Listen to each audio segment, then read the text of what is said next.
sebagai saksi di Polres Jakarta Selatan.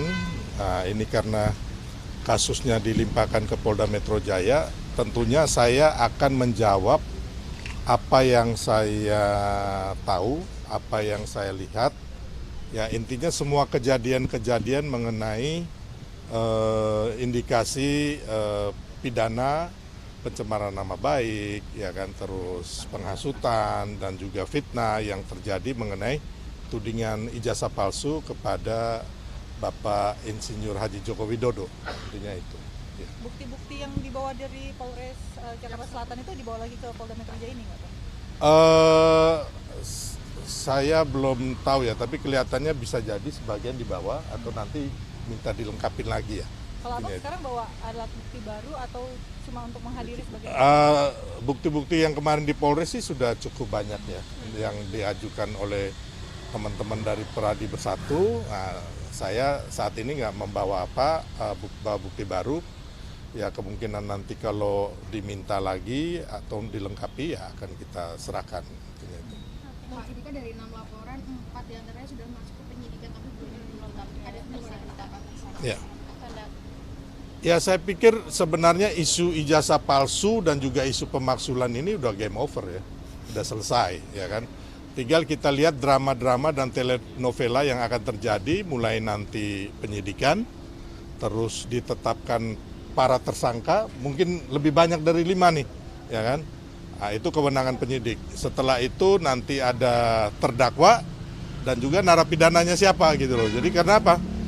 Karena kalau saya sebagai masyarakat juga, ya kan, termasuk juga saya orang hukum juga, yang saya lihat bahwa tudingan terhadap ijazah palsu ini bukti-buktinya dari pihak yang menuding atau pihak yang menggugat ya, itu nggak ada sama sekali ya. Sampai hari ini, dari awal sampai hari ini, saya meyakini bukti-bukti itu nol besar. Kenapa nol besar? Karena ini kan hanya drama dan narasi yang dimainkan. Contohnya, yang mereka teliti itu apa? Ya kan? Selama ini kita ini sebenarnya lupa bahwa yang diteliti itu bukan ijazah palsu yang original atau ijazah asli. Tapi yang original juga kan, ya kan? Yang diteliti itu adalah semacam foto atau kopian di sosial media yang di-upload digital, dan ini nggak bisa jadi objek penelitian.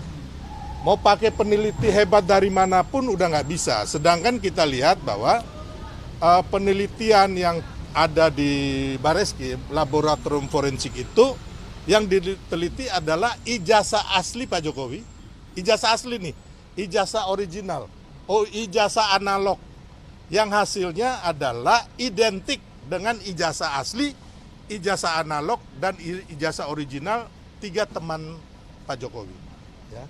Terus yang kedua, dari pembuat ijazah, yaitu yang mengeluarkan ijazah UGM, ya kan, sudah satu-satunya nih yang mengeluarkan hanya UGM, bukan Roy Suryo, bukan Tifa, bukan Rismon, ya kan, mengatakan bahwa itu ijazah asli.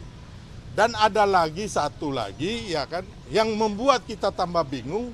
Tiba-tiba ijazah ini ada palsunya 2.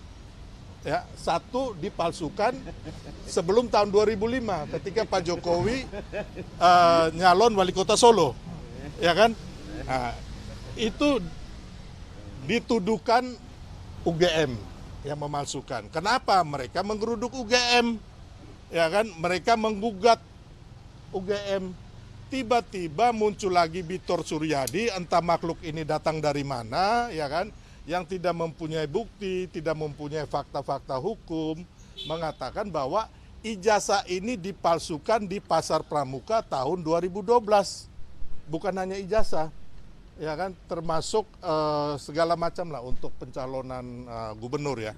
Jadi kan kalau umpama menurut saya harusnya kalau yang mau dipalsukan hanya sekali.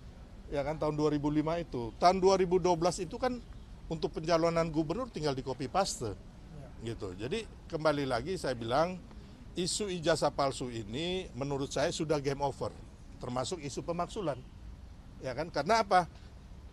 Isu ijazah palsu ini sudah pernah digugat 2 tahun lalu hasilnya ditolak oleh pengadilan, yaitu gugatan di PN Jakarta Pusat dan PN Surakarta.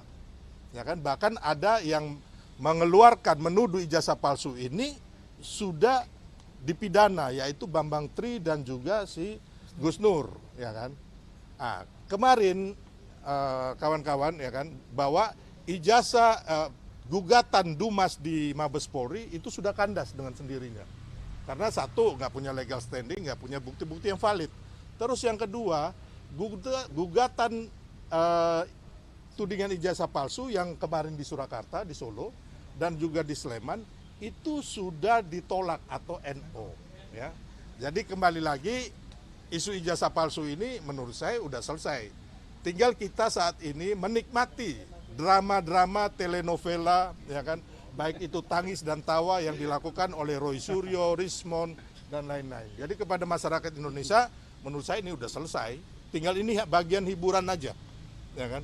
Bagaimana saat ini kita kembali lagi sebagai anak bangsa solid untuk mendukung pemerintahan Pak Prabowo dan Mas Gibran untuk Indonesia maju, ya kan. Apalagi kita menjelang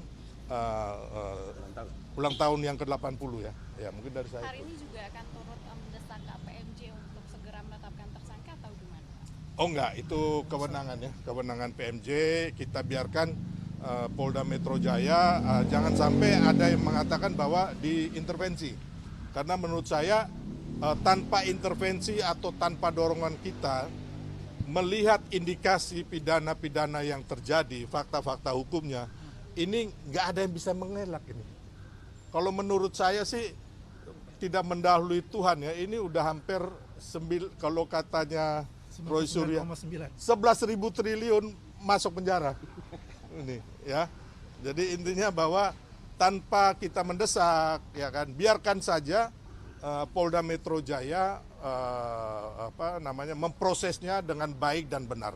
Mari kita masyarakat sama-sama mengamati, sama-sama mengawasi dengan baik, ya kan. Jadi tidak ada yang nanti mengatakan bahwa ini dikriminalisasi atau ini sengaja disetting, ya kan. Jadi kita serahkanlah kepada Polda Metro Jaya. Terima kasih Bang. Ada lagi ini mungkin teman-teman. Ya, jadi saya mau tambahkan ya, bahwasanya Roy Suryo itu telah mengotak-atik ijazah ini sejak 2020, 24 Februari 2020. Ini sudah mengotak-atik ijazah Pak Jokowi. Jadi kalau dia katakan April 2025 baru meneliti, itu bohong besar. Karena dia akan men-switch kambing hitamnya adalah Dian Sandi. Padahal yang mengupload pertama itu adalah Pak Roy Suryo sendiri. 24 Februari, 25 Februari tahun 2020. Jadi apa dikatakan Bang Sil, 99,90% insya Allah akan jadi tersangka dan masuk penjara. Saya tambahkan boleh? Nah, hari ini kan yang diperiksa sama saya dan Bang Sil, ya, didampingi oleh Ketua Umum sebagai lawyer, dan juga ada abang kita, Bang Aswan. Jadi menurut saya kasih satu clue, ya, satu aja clue, bahwa sistem tata kelola akademik dan kemahasiswaan Universitas Gadjah Mada, ya, itu clear, ya, itu clear. Kemudian seseorang datang memaksakan penelitiannya yang Bang Sil katakan adalah nol. Tetapi saya mengatakan sistem penelitian Roy Suryo CS minus, bukan nol, minus. Kenapa? Dia bukanlah sistem tata kelola akademik dan kemahasiswaan UGM. Jadi yang bisa menyatakan keaslian satu ijazah serta perkuliahan dan akademiknya itu adalah sistem akademik kemahasiswaan Universitas Gadjah Mada. Sehingga teman-teman, kita lihat episode ini. Setelah ini kami kembali lagi. Oke, setelah pemeriksaan. Ada tambahan, Ketum? Ya, tambahan satu aja. Soal ijazah Jokowi. Soal ijazah Jokowi ini sudah berakhir. Kita tunggu menantikan penetapan tersangka segera nih, secepat mungkin saya percaya penyidik segera menetapkan para tersangka. Itu yang pertama. Yang kedua, soal pemakzulan Girban itu layu sebelum berkembang. Tidak akan berkembang. Stop sampai di sini saja. Terima kasih. Oke? Saya kasih gaya ya. Saya kasih gaya ya untuk pemeriksaan ini ya.